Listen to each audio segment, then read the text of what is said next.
On va commencer cette vidéo assez spéciale pour nous de manière un peu inhabituelle. C'est Jordan qui a écrit cette vidéo et qui voulait nous raconter cette histoire. À l'été 2010, Jordan a 8 ans et regarde sa première Coupe du Monde. Il n'est alors pas familier avec le football, à part celui avec qui il joue dans la cour de récréation avec une balle en mousse. Son père, d'origine espagnole, lui dit alors: Nous supportons l'Espagne, une équipe qui n'a jamais gagné la Coupe du Monde, mais nous en sommes fiers.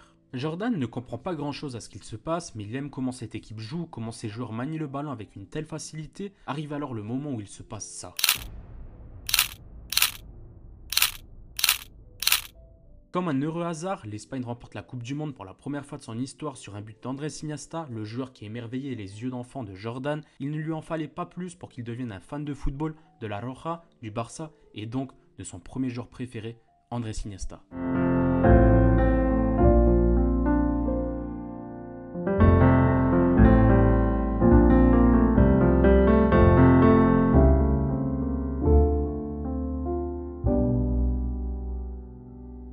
En voilà une vidéo difficile à écrire à l'heure où le football devient de plus en plus physique et robotique. On rend hommage à l'un de ses derniers magiciens. Andrés Iniesta vient d'annoncer sa retraite aujourd'hui, le 8 octobre 2024, le numéro 8 comme celui qu'il a fièrement porté pendant des années en Catalogne et celui qu'il prêtait en sélection à son ami Xavi, le chiffre 8 comme celui qu'on a pivoté pour évoquer l'infini parce que l'impact, la grandeur, la légende de Iniesta restera éternelle dans nos mémoires, un joueur au talent énorme, aimé par tous, applaudi par les supporters du Real de l'Espagnol et par tous les stades d'Espagne, reconnu par ses pairs comme l'un des plus grands de ce sport. Tous ces mots ne suffisent pas à rendre hommage à l'un des meilleurs joueurs du 21e siècle, alors essayons de nous rappeler un peu plus longuement la carrière et la vie de Don Andrés Iniesta. C'est parti.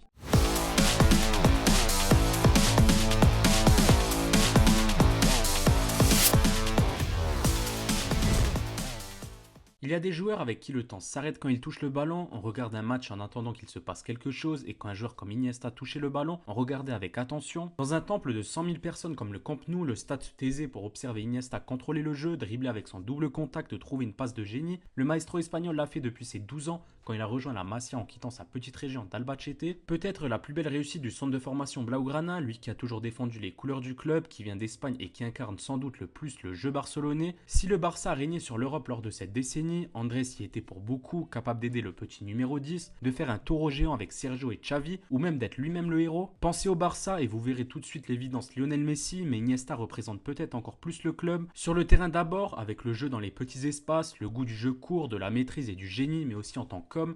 Jamais dans les polémiques, vraie personne simple et humble, Iniesta était adulé unanimement dans la planète foot, y compris à Madrid, contre qui, très souvent, il élevait son niveau pour humilier ses copains de sélection. Mesurant à peine 1m71 et une vitesse peu impressionnante, peu de muscles et une giga calvasse, et pourtant Iniesta humiliait les plus grands avec une telle facilité.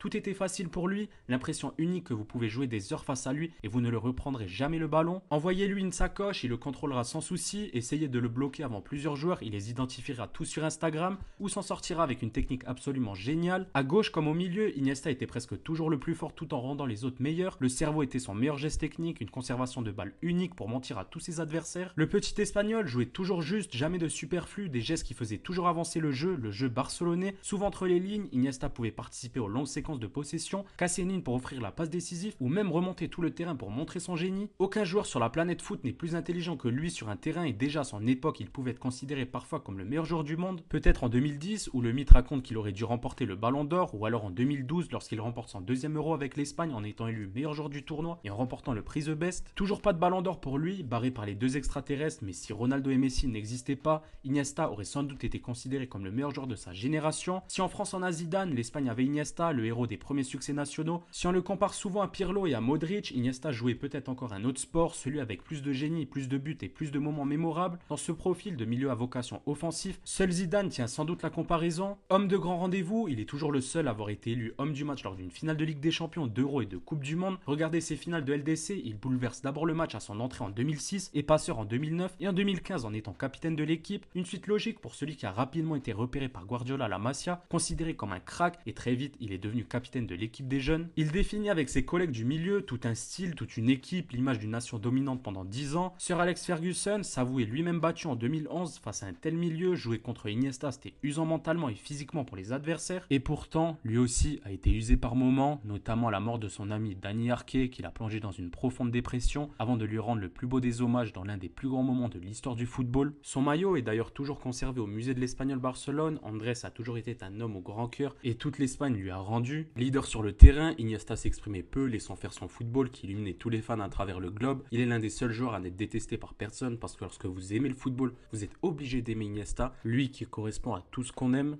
Just can say thank you because he helped me. The people believe the manager helped the players but in few cases, and I think Andres is one of them.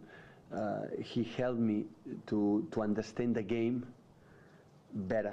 Il a passé plus de 15 ans au Barça, n'a jamais voulu quitter le club. L'histoire raconte qu'il est resté seul de nombreuses heures dans le Camp Nou vide le soir de son départ. Destination le Japon où il s'est amusé quelques temps avec son ami David Villa et aussi pour monter une entreprise de vin avant de raccrocher les crampons aux Émirats Arabes Unis. Il est l'exemple de tous les jeunes espagnols mais personne n'arrive à jouer comme lui, un style de joueur qui semble destiné à mourir et pourtant c'est pour eux qu'on venait au stade. Ses stats n'ont jamais été impressionnantes et pourtant l'Espagne lui doit tant, le Barça aussi et le monde du football encore plus. Si la plaie a cicatrisé pour beaucoup de Barcelonais, elle s'est rouverte depuis une semaine. Rappelons le temps du grand Barça, d'un style de jeu, d'un génie sur tous les points qui rappelle une époque heureuse pour la Catalogne mais aussi pour le football en général. Car oui, Iniesta sur un terrain de foot c'est désormais terminé. Emmenant avec lui nos souvenirs, une façon de jeu, il est l'un de ces joueurs qui emmènent avec lui un temps qu'on aimerait revivre. On aimerait revoir un nouveau Andrés mais personne ne jouera comme lui, comme Iniesta et très peu devrait jouer plus de 650 matchs avec le Barça, remporter 35 titres dont 4 Ligues des Champions, une Coupe du Monde et 2 euros. Très peu sont ceux qui méritaient unanimement un ballon d'or, ont été élus meilleur joueur d'un euro et membres de toutes les équipes pendant près de 10 ans. Très peu ont été aussi déterminants quand il fallait se montrer aux yeux du monde entier en étant un joueur si timide. Voilà, il est temps de conclure. On aurait pu parler à l'infini de Andrés mais il faut savoir tourner la page. Alors au nom de Jordan qui a écrit cette vidéo, je le cite: merci Iniesta, merci de m'avoir rendu amoureux du foot d'abord, du Barça ensuite. Mes plus grands moments de joie ont souvent eu un lien avec toi. Tu as été le premier maillot que j'ai pu me payer sans l'argent de mes parents. J'étais trop jeune pour tout comprendre mais c'est bien suffisant pour m'impacter à vie. Comme tout jeune garçon, Messi a pris ta place dans mon cœur mais tu seras jamais le premier. Le premier amour qu'on a du mal à oublier, même si celui-ci s'est bien terminé. Tu as su arrêter au bon moment après un dernier but sous l'ovation de tout un stade. Ce soir-là, la planète foot entière t'a acclamé. Tous les fans et les supporters t'ont aimé. Je t'aimerai toujours et les Blaugrana t'aimeront à l'infini. Gracias per todos, Don Andrés Iniesta.